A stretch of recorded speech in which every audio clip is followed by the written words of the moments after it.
그래서 그러면 이제 제가 그냥 본격적으로 이제 질문을 좀 드리면 정말로 수능 얘기입니다. 수능에서 정말로 이제 기존에 기존 22번 이런 거 다 싹 없애겠다는 거 아니에요, 이제. 그렇잖아요. 없앤다는 아니죠. 아, 그건 또 아니에요? 왜냐면 아주 대표적인 예시가 하나 바뀐 게 있어요. 과거 킬러 내용을 변환하면서 그러니까 문이과 통합 수능에서 그러니까 과거에는 잘 안 나왔던 트렌드의 문제가 하나 있었어요. 네. 뭐냐면 우리가 미분을 해서 뭐 그래프 개형을 보고 막 이렇게 푸는 그림으로 푸는 문제가 있었다면 네. 거기에 딱 개념 하나를 입혀요. 그게 뭐냐?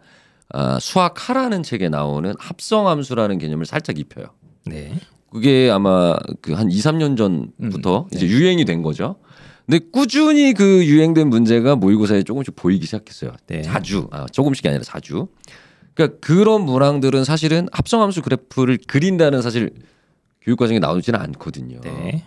유추한다는 건. 그러니까 그런 개념들이 입혀진 것들, 이런 것들은 좀 배제하자라는 뉘앙스인 거고. 그러니까 킬러 문제를 없앤다는 게 이게 소위 말하는 요새 킬러였거든요. 네. 근데 이런 부분을 조금 더 교과서에 있는 내용으로 그 내용을 담아서 가자. 그러니까 아예 킬러를 없앤다. 이거는 불가능한 얘기죠. 그런 개념을 구체적으로 기술적으로 말씀드릴게요. 그러니까 함부로 예측할 수는 없으니까 네. 제가 만약에 네. 모의고사를 만든다면 만드는 입장에서 내가 수능이 아니라 모의고사를 그럼 저 기조에 맞춰서 만든다면 우리 연구실에 있는 선생님들하고 어떤 의논을 해야 될 것이냐 좀 구체적으로 말씀을 드리면요. 이번 6월 모의 평가가 28번이 킬러였어요. 네. 구체적으로 말씀드리면 28번이 미적분? 더 어려웠습니다. 미적분 28번이 굉장히 어렵고 말도 많고 오류 풀이도 좀 있었고 그럴 정도로 굉장히 의미 있고 어려운 문제였는데 30번은 상대적으로 문제를 잘 읽기만 하면 좀 어렵지 않게 풀리는 문제예요. 근데 정답률은 30번이 너무 안 좋았죠. 이유가 뭐였을까요? 거꾸로 질문을 드리면 무슨 말이에요? 28번이 더 어려웠는데 정답률은 높았어요. 잘 푼 거예요. 그거 제가 지난번 평가 때 가르쳐 드렸는데. 그 기억 못하시죠? 다시. 그 이유를 뭐냐면 원래 30번이 제일 어려워야 되는데 28번이 제일 어려웠단 말이에요. 근데 30번이 정답률이 그러면 그렇게 낮진 않아야 되잖아요. 근데 낮아버렸어요. 너무 낮은 거죠. 그럼 30번이 어려운 거지. 라고 생각을 하시는 게 일반적일 수 있어요. 그런데 그러면 이게 30문제에 놓여있지 않고 그냥 계급장 떼고 28번하고 30번을 그냥 딱 놓고 그냥 중상위권 친구들한테 풀어보라고 하면 28번을 못 풀고 30번을 푸는 아이들이 다수가 나올 거예요. 그게 무슨 말이냐면 제가 그때도 설명을 드렸지만 28번 제일 어려웠죠 지금. 네. 30번이 좀 쉬웠죠? 많이 쉬웠어요. 요 두 개를 시험지 안에 배치만 딱 바꾸면 그렇죠. 그대로 다시 나와요. 이 정답률 올라간다는 거죠. 제가 그때 설명드렸지만 저희 그거라 그랬잖아요. 내비게이션 없이 문제 푸는 기분이라고. 그러니까 분명히 30번이 어려워야 한다라는 생각을 아이들이 갖고 시험에 임한다고요. 그래서 아이들이 못 풀어도 된다. 쉬운 문제임에도 불구하고 6월 모의고사 이번에 6월 모의고사에 나온 오히려 더 쉬웠던 30번 문제를 오히려 뭐 아예 안 푼 놈도 있을 거고. 그렇죠. 두 가지 이유가 있는 거예요. 처음부터 30번은 버리고 간다. 버리고 간 놈도 두 번째는 이게 있어요. 앞쪽에서 너무 시간이 많이 걸리니까 30번 구경을 못한 거죠. 못한 거구나. 28번 그러니까 정말 그걸 풀 수 있는 소수만 문제를 풀었고 거기서 정답률이 결정됐다면 자 기술적으로 이렇게 하면 돼요. 이미 시그널은 왔죠. 30번 문제를 지금처럼 이렇게 정답률 한 자리를 만들기는 힘들다. 이거는 변별로서도 의미가 없다라고 지금 판단하신 것 같아요. 자, 그렇다면 30번 문제의 난이도를 조금 더 쉽게 제가 만약에 모의고사를 낸다면 조금 더 쉽게 내고 28번이나 29번 문제를 조금 어려운 거를 좀 담아 놓으면 나름의 변별이 생기죠. 왜냐하면 30번의 정답률은 당연히 20% 이상으로 올라갈 거고 앞쪽에 어쨌든 조금 생각해야 될 문제의 위치는 그대로 유지를 한 거니까. 이해되시나요? 네. 원래 그냥 내던 거예요. 그런데 30분만 좀 더 쉽게 내면 아이들이 이전과는 다르게 30분을 먼저 풀러 가겠죠. 그렇지 않을까요? 자, 이해를 못 하시는 건가요? 정확히 말하자면 되게 기술적인 방법인 건데 이미 6월부터 벌어진 일이고요. 그러니까 6월이 문제 풀이 순서 갖고 장난친다고? 네, 맞아요. 편차를 만드는 방법이 기존에 그들이 갖고 있었던 고정관념 이럴 것이야라고 예측된 분명히 그때 말씀드렸지만 6월에서 이미 보여줬던 게 너네 마음대로 함부로 예상하지 마. 그렇죠. 만 보여주더라도 시험장에 들어가는 아이들은 심리적으로 6월 모의고사 자체가 사실은 놀랍게도 평균 점수나 이런 것들이 좀 낮거든요. 근데 모의고사 자체를 분석하는 선생님들은 28번 제외하고는 평이했다. 평이했다. 이렇게 난이도를 본단 말이에요. 근데 시험장에 들어간 아이들의 입장에서 체감 난이도는 굉장히 높은 거죠. 근데 그 부분에 있어서 배치만 사실은 기술적으로 만들어도 변별력을 충분히 그 부분만 가지고도 할 수 있다. 그러니까 막 어려운 문제 뭐 개념이 푸는데 한 20개씩 필요하고 이런 문제 없어도 20개씩 필요 없고 그냥 순서만 살짝 바꿔놔도 변별이 생길 수 있다. 일본이 그렇죠. 준킬러였다고 한번 생각해 볼까요? 아 그렇게. 뭐 극단적으로. 극단적으로. 1번이면 일본이 준킬러야. 근데 이게 도미노 효과 같은 거예요. 예. 막 풀다가 28번은 이렇게 어려우면 안 되는데 28번이 어려우면 아이들은 심리적으로 무너져요. 그 기생충에 보면 맞아요, 그게 맞아요. 나와요. 기생충에 영어 영화. 예. 과외하는 친구가 그치, 기세다. 학생한테 이런 얘기를 합니다. 너 영어 시험 잘 보는 게 중요한 게 뭔지 알아? 그쵸. 이렇게 물어보니까 학생이 막 대답을 못해요. 그때 거기서 선생님이 손을 잡대 손을 이렇게 탁. 손을 뭐라고 잡대. 얘기하죠? 시험은 기세야. 기세야. 기세 이렇게 얘기를 해요. 예. 애들은 28번에서 기세가 무너지기 때문에 어떻게 되냐면 야 30번은 얼마나 어려울까 그치. 겁먹어요. 그러니까 문제의 비주얼 길지 실제로 어려운지 판단하기 힘들죠. 심리적으로 손은 바들바들 떨리지. 그게 정답들이 영향을 주기 때문에 네. 그리고 아이들이 지금 이미 그런 부분에 대해서 준비가 좀 돼 있기 때문에 9월에는 어느 정도 이제 30번이나 이런 것들을 좀 접근을 하면서 가니까 정답률을 조절을 할 수 있는 게 이제 기술적이라는 맞아요. 얘기고. 네. 예, 예. 그러니까 보통 우리가 분석을 할 때 자꾸 쉽네. 문제 난이도로만 좀 보고 있는 것 같은데 네. 그러니까 난도에 대한 부분 접근도 중요하긴 하지만 네. 실제로 수험생의 입장에서 그치. 시험장에서 느끼는 그 감정적인 부분, 심리적인 부분 네. 이런 것들을 판단해 보시면 단순한 난이도로 볼 수는 없어요. 네. 그러니까 이제 순서가 건들 가능성이 상당히 있다. 이미 보여줬으니까. 이미 보여주기도 했고 지금 수험생들 뭐 N수생들도 익숙한 순서에 대한 그 고정관념에 대해서 좀 다시 검토해볼 필요가 있겠네. 그렇죠. 그러면? 오케이. 예. 고정관념을 버릴 오케이, 필요도 오케이. 있는 거고. 자 그럼 이제 방법이 하나 나왔습니다, 어머님들. 그리고 두 번째는 두 번째가 또 있는데 또 이제 두 번째 방법. 이제 조금 더 순서 이제 바꾸는 세부적으로 거 말고. 이건 이제 정말 출제를 하시는 분들만 아, 이해할 이거 수 있는 재밌네, 부분이라서 이거. 아까 저 얘기를 하셨어요 대표님이. 아까 재미없었는데 합성함수를 뒷부분에 집어넣으면 벌써 이제 난이도가 확 뛰거든요. 뭐 예를 들어서 저희들끼리 뭐 N축 네. 뭐 이런 것도 써가면서 문제를 풀어야 되기도 하고 그런데 그런 부분에 그 단계를 다단 중에서 만약에 예를 들어서 문제 푸는 과정들이 1단계, 2단계, 3단계 계산 끝 이렇게 4단계로 갔다면 네. 그 중에 하나 정도를 쏙 빼버리면 돼요. 4단계 풀이 과정 중에서 호흡이 너무 기니까 중간 거를 하나 좀 빼면 난이도가 되게 좀 쉽게 표현되거든요. 그러니까 문제풀이가 단계가 막 여러 단계를 거쳐서 그렇죠. 이제 전개가 출제에 돼야 저희들도 되는데 기준이 있어가지고 요 단계. 그러니까 여기서 네. 말하는 개념이 그거를 아니라 출제자들은 계산을 하면서 냅니까? 계산을 미리 하면서 다 생각을 해요, 그걸? 사실은 처음에 문제 낼 땐 그렇지 않고요. 마지막에 정돈할 때는 그 부분들을 분석을 해야죠. 어째 몇 번에 배치되면 몇 명 정도의 아이들이 문제를 풀 거다라는 것을 예측을 그래요? 해야 돼요. 예. 예측도 돼요, 그게? 막 되는 게 아니고? 저는 그냥 결론만 말씀드릴게요. 대부분 하시는 분들이 많아요. 아, 진짜? 예. 굉장히 대단하신 분들이 많습니다. 그러니까 무시하면 안 돼요. 어느 정도 만들어 놓고 문제 풀다가 야, 이 단계는 좀 생략하게 만들자. 그렇죠. 아, 그런 해갖고 대화들이 오가기도 하고요. 조건을 몇 개 예. 빼면 없어져요, 예. 그게? 그리고 조건을 몇백 개 뺀다고도 하면 마지막에 그쵸 이렇게 끊어내는 방식들이 좀 있어요. 아, 그래요? 그래서 손이 많이 가긴 하지만 그런 부분으로 좀 문제를 이렇게 저희들이 단순화시킨다는 표현을 쓰는데 그런 방식으로 문제들을 전체적으로 이렇게 볼륨감을 좀 줄여줄 수는 있겠죠. 오. 그게 아이들이 느끼기에는 굉장히 큰 일이 돼요. 아, 그래요? 예. 근데 이제 문제는 그 이게 어려운 게 볼륨을 아니구나. 변별력. 예. 아주 쉽게 네. 이 그래프가 네. 미지수가 하나가 A라는 게 있었어요. 그럼 이게 A가 0보다 클 때 작을 때를 이렇게 나눠서 풀어야 돼. 원래 예. 심플하게 예. 뭐 절대값이 있다 그러면 클 때 작을 때를 나눠서 생각하는 개념이 들어가요. 예. 그럼 이게 문제가 두 개잖아요. 네. 클 때 풀어야 되고 작을 때 풀어야 되고 간단하게 하면 크다라고 줘버리고 시작하는 거죠. 그러니까 조건을 좀 이렇게 아, 생각의 이 범위를 좀 줄여주는 문제의 거다. 큰 틀 안에 있는 내가 원래 말하고 예, 했던 예, 거를 예, 건드리지 예, 않되 예. 야 이걸 굳이 크다 작다 두가 다 패턴을 볼 필요는 없고 예. 자 이미 하나는 줄게. 그러면 아이들이 느끼는 체감은 확 떨어지는 확 줄죠. 근데 근본은 살아 있죠. 그런 느낌으로 연출할 수 있다. 그럼 그럼 이제 기술적인 부분이니까 문제 해결 과정을 좀 단순화시킬 수 있는 거네. 그거는 충분히 가능하죠. 반대로 단순화시킬 수 있다. 말하면 네. 한도 끝도 없이 계속 뽑을 수 있어요. 그러니까 A가 0보다 크고 A가 0보다 작은데 네. B가 0보다 크고 B가 0보다 작아. C가 여기 또 B가 0보다 크고 0보다 작아. 근데 C가 또 있어. 그러면 두 개 구성에 4개가 되고 8개가 되는 거죠. 네. 8개는 이렇게 되는가요?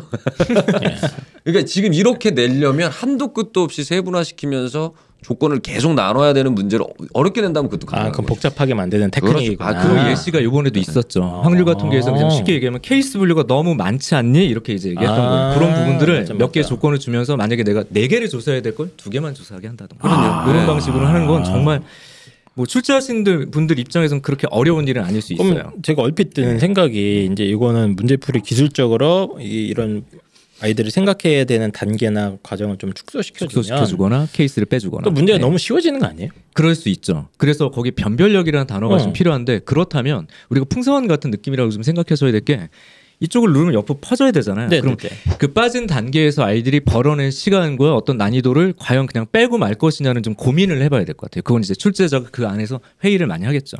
우리가 1컷을 이 정도로 조정하고 싶다. 사설 모의고사를 내는 입장에서도 이 문제를 냈을 때 예측은 이 정도는 해요. 이게 1컷이 80점 근방에 나올 수 있도록 좀 조정을 하면서 문제를 배치하자. 맞습니까 그게? 대략적으로 뭐 맞아야 되겠죠. 출제자들의 어떤 사고나 이런 거 우리가 이해를 해야 이 사태를 좀 우리가 좀 이렇게 접근을 할 수 있을 것 같아서 드러나 있는 맥락으로만 얘기하면 이제 킬러를 다운그레이드 시켜서 준킬러 사이즈로 내린다. 자 그러면 지금 말씀하신 것처럼 시간적인 이득이 생기죠. 자 그럼 시간적 이득이라는 부분은 변별력에 대해서 좀 완화될 여지가 있는데 변별력을 유지할 것이다라고 얘기를 했다면 오히려 이렇게 밑바닥에 있던 문제들 있잖아요. 네네. 그 친구들 일부를 다시 수면 위로 올릴 가능성이 있죠. 1번부터 뭐 4번 이런 거는 아이들이 거의 시험 문제 받고 눈으로 풀고 잖아요. 그렇죠. 막 그런 애들도 있잖아요. 그런데 최근 또 발표 내용을 보면 준킬러 문제를 늘리지는 않겠다. 맞아. 그거 되게 중요해. 준킬러는 안 늘린다고 그래서 분명히. 그러면 우리가 예상해 볼 수 있는 바는 자 눌렸죠. 킬러 눌렸으면 시간이 벌었어요. 그럼 변별력 어디서 가져오냐? 밑에서 올리지를 않겠대요. 우리가 생각할 수 있는 아주 단순한 사고는 일단 문제 배치를 바꾼다든가 이걸 떠나서 연산 문제의 단순 계산, 정계, 개수 세기 그런 문제를 좀 단순한 형태지만 시간이 좀 걸리는 문제. 얻은 시간 자체는 좀 줄여놔야 돼요. 변별력이 생기거든요. 그런 형태의 출제가 될 확률이 있지 않을까. 예를 들면 적분 같은 경우를 배우잖아요. 그 적분을 계산을 그냥 안 하고 바로 공식으로 적용할 수 있는 류의 문제가 굉장히 많다 보니까 되게 테크니컬하죠. 그러면 그런 부분들을 약간 이게 조건을 바꾸게 되면 어쩔 수 없이 계산을 해야 되는 순간들이 생겨요. 공식에 적용되지 않기 때문에. 그래서 그런 방식의 변화를 줄 수도 있을 것이다라고 생각할 수 있죠. 근데 이번 6평도 보면 적분 문제 나온 것 중에 한 문제는 공식이 적용되는데 나머지 문제는 이렇게 계산을 해야 되더라고요. 그러니까 이미 그것도 좀 적용이 되고 있다라고 좀 생각이 들어요. 이미 적용이 되고 있다. 근데 그 부분을 좀 더 강화할 수는 있겠구나. 계산을 살짝 중간중간에 그냥 한 번씩 하게. 그렇죠. 아주 복잡하진 않지만 딱 경계점이 있어서 요거면 공식 바로 쓸 수 있는데 애매하게 하나가 부족하네. 계산을 해야 돼요. 살짝 해서 몇 초 또 쓰게 만들고. 그렇죠. 아주 이를테면 1번 문항이 과거에는 진짜 눈으로 풀었는데 지금은 써야 된단 말이죠. 더 쓰게 하는 거죠. 1번 문제 많이 어려워지고 있습니다. 그래요? 더 쓰게 하면 돼요. 그렇게 이해하시면 시간적인 부분 킬러가 준킬러로 바뀌면서 얻어지는 그 시간적인 배분을 뿌릴 수는 있죠. 자 그럼 준킬러는 아니잖아요.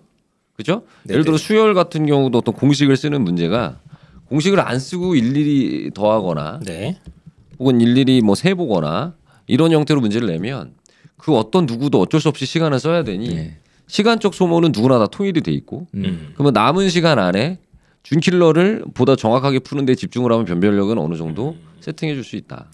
그럼 문제풀이에 엄청나게 요구되는 건 아니고 시간이 많이 걸리는 건 아닌데 중간중간에 살짝 걸리게 만들어서 5초 10초를 더 쓰게 만드는 그렇죠. 이거 상당히 치사한 방법 아닙니까? 그러니까 얘기 드린 것처럼 제가 지난번에 지구력 말씀드렸잖아요. 이거 상당히 치사한 것 같은데. 지난번에 지구력을 요하는 시험이다. 지구력.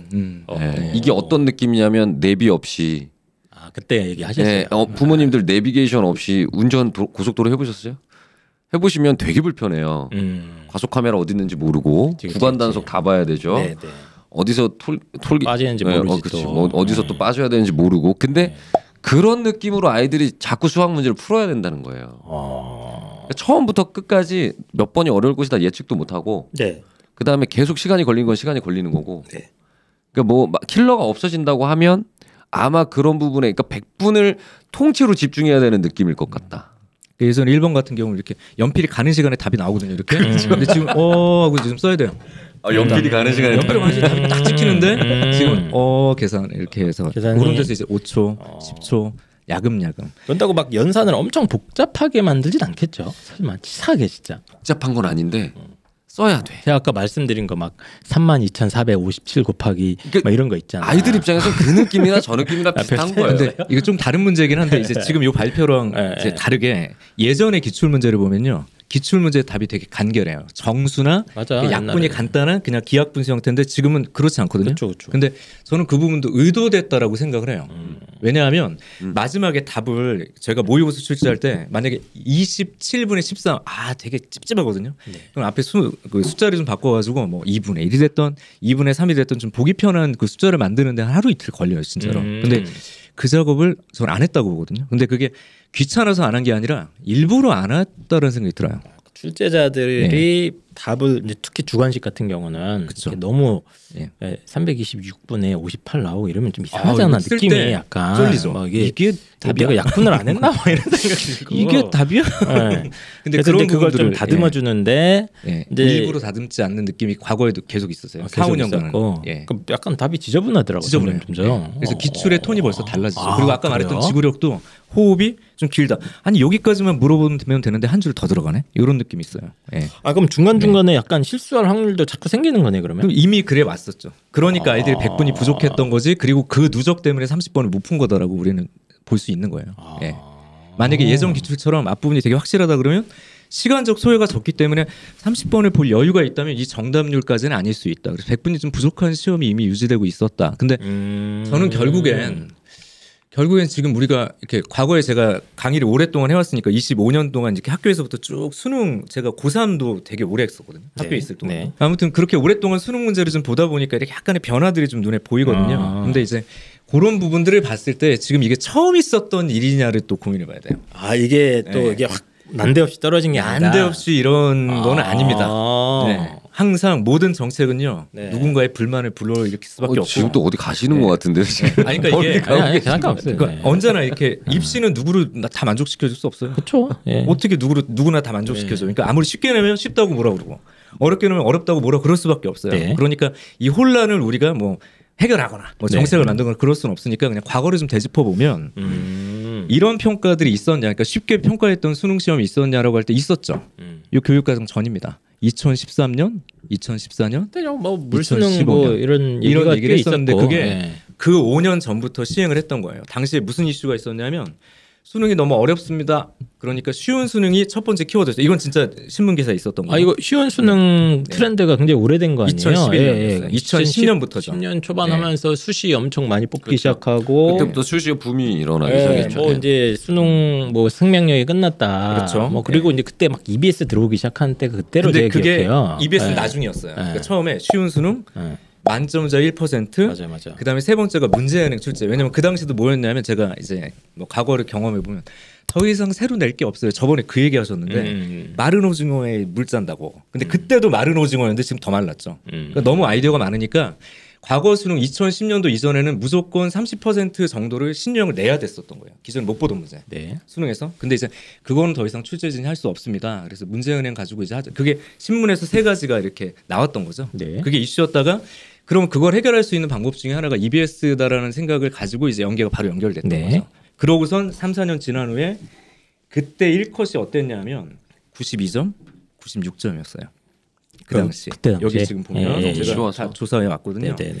92점, 96점. 그래서 한 문제만 틀려도 이거 잘못하면 나락으로 뚝 떨어지는 시험이 있었어요. 그때 실제로 그랬구나. 그렇죠. 당시에 제가 아이들을 가르쳐 보면 시간이 남는데 못 푸는 문제는 있을지언정 난 시간 부족해요 이런 느낌은 없었어요.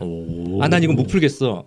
풀었는데 틀렸어. 이건 괜찮은. 이건 있었는데 시간이 부족해서 30번을 못 봤네. 이런 느낌은 아니었거든요. 그러니까 당시에 그런 시험도 있었다. 이렇게 될 거다가 아니라 그런 시험도 충분히 있었다. 그러면 뭐 급격한 변화일지 어떨지는 모르겠지만 그렇게 될 수도 있다라고 생각하고 전체적인 준비를 좀 하는 게 맞겠다라는 생각도 저는 좀 들더라고요. 이거저거 조사를 해보니까. 근데 저는 좀 생각이 좀 다른 게 네네네. 그때는 맞아요. 그러니까 그때 약간 실수 게임이거든요.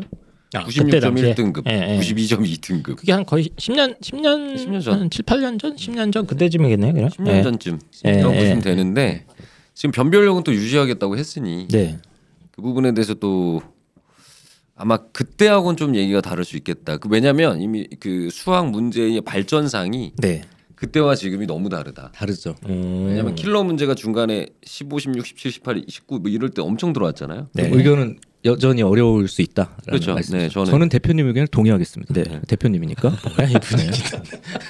저는 뭐 제 의지를 막 강하게 가지고 갈 생각이 없어요.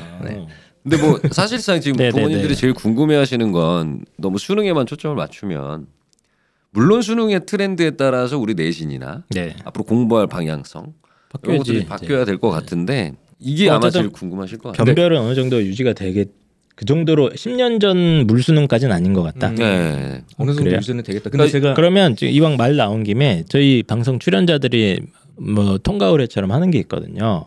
네. 이제 등급 컷 적중시키기. 상당히 두렵네요. 등급 컷을 저는 지금 6월 모의고사가 80 중반 후반이었잖아요. 지금 1등급 컷이 미적 기준으로 그렇죠? 네, 제 기억에는 그랬던 것 같은데 두 분은 이제 어느 정도로 예측을 하시는가? 수능을 딱 맞추고 내가 여기서 3점 이상 틀리면 바로 은퇴. 알겠습니다. 우선 제가 먼저 지를까요? 은퇴요? 은퇴. 저희 은퇴한 강사들 많아요 지금. 저는 다른 방법으로 예측하고 싶어요. 엄태욱 선생님 한 3번 은퇴할 뻔했어요. 그때 대박 틀려가지고. 어쨌든 강의도 뭐 100년 했고. 저부터 좀 말씀을 드리면 저는 한 94까지도 봅니다. 제가 뭐 어떤 뭐 대단한 은퇴하십니까, 쌤? 92는 누구든지 다 할 수 있는 얘기야. 92 정도는 다 얘기할 수 있어. 나는 더 세게 가는 거지. 94까지 간다 이거. 은퇴하시는 거예요? 두 분 얘기해 주세요. 저는 우선 지금 요거 등급 컷 얘기하기 전에 제가 왜 쉽다라고 얘기를 했냐면 신문 다 좀 읽어봤는데 뭘 찾아보셨나요? 거기 보시면 이렇게 돼 있어요. 이렇게 예측하기론 어디에 따르면 이렇게 돼 있거든요. 국어는 오히려 난도를 높이고 반대로 수학은 난도를 낮추는 방식으로 격차를 국어와 수학의 격차를 줄여야 되는 거예요. 이 결과적으로 놓고 보니까 국어랑 수학이 너무 격차가 크다라고 얘기했잖아요. 그렇죠. 이걸 줄이는 방법들로 갈 거기 때문에 수학은 좀 쉬워지는 게 좀 맞다. 네. 근데 아까 말했던 거기까지 가긴 힘들어요. 어디까지요? 아까 말했던 96, 94 힘듭니다. 94는 어렵다. 그럼 어디까지? 왜 힘드냐면 애들이 너무 못해요. 현역 애들이. 현역 아이. 네. 학생 비하입니까 지금? 학생 비하? 비하였습니까? 취소하겠습니다. 학생들이요 수학 점수가 잘 안 나옵니다. 왜냐하면 이번에 4등급 컷이 50점 금방 있으면 잡혀있기 때문에 아이들이 준비가 좀 안 됐다. 근데 준비까지 할 수 있다는 가정하에 1등급 컷 빨리. 가정하에 저는 이거 조심스러우니까 말이 많아지네. 저는 90 잡을게요. 90 정도. 근데 90을 못 넘을 것 같긴 한데. 저는 어떻게 말씀드리고 싶으면 저는 좀 다른 방법으로 예측을 하고 싶어요. 한번 해주시죠. 근데 저는 안전한 방법이 있죠. 94, 90이면 전 92 가면 되거든요. 근데 보통 92 정도는 할 수 있을 것 같은데. 저는 어떻게 예측하고 싶냐면 지금 1등급 컷하고 3등급 컷 그 사이 점수가 대략 20점 가까이 벌어져 있거든요. 그렇죠. 그게 좀 많이 좁아지겠죠. 제가 생각하는 건 이 부분이 1등급과 3등급 컷 그 점수가 무조건 이제 15점 이하대로 들어간다. 그 격차가 12에서 15 사이로 준다. 1과 3의 사이. 주목해야 될 부분은 오히려 거기다. 네, 거기다 몰고 사실은 그것만 만들어도 되는 거예요. 전략적으로. 그러니까 1등급 그러면 컷이야 편차가 줄기 때문에 최고점의 그 점수가 국어가 뭐 135점, 수학이 150점 이게 아니라 이 부분도 조정할 수 있거든요. 좋은 방법이네 이것도. 저는 그렇게 예측하겠습니다. 1등급 컷을 맞추는 건 중요한 부분이 아닌 것 같아요. 저는 대표님 말씀에 동의합니다. 어쨌든 무슨 두 분이 뭐 하세요? 근데 뭐 조폭이야 뭐야? 어쨌든 간에 기존 킬러 문항 폐지됐을 때 변별력을 유지하는 방법에 대해서 저희가 얘기를 해봤는데 첫 번째가 이제 순서 장난질 치는 거. 그리고 문제 풀이 단계를 기술적으로 간소화시키는 방법이 있어서 그게 그렇게 어렵진 않다. 그리고 단순 계산이나 뭐 경우의 수를 따지거나 이런 걸 살짝 좀 시간 걸리게 만드는 이 테크닉 이 세 가지를 얘기를 해주셨는데 뭐 또 있어요? 그럼 이거 말고 변별력을 유지하는 방법. 준킬러를 지금 막 확 늘릴 것 같진 않고 세 가지로 충분하지가 않으십니까? 또 이제 다 된 겁니까 이제 이 정도는? 이게 함부로 예측할 수가 또 없는 영역대고. 알겠습니다. 이 세 가지 방법들 한번 저희가 쭉 한번 연결을 해봤는데. 사실 이거야 이제 우리 당장 고3들이야 뭐 미쳐버리겠지만 이제 사실 고3이 아닌 사람들은 이제 그렇죠. 약간 불구경 아닙니까? 그렇죠. 약간 이제 불구경이고 그럼 어쩌라는 거냐 앞으로. 그래서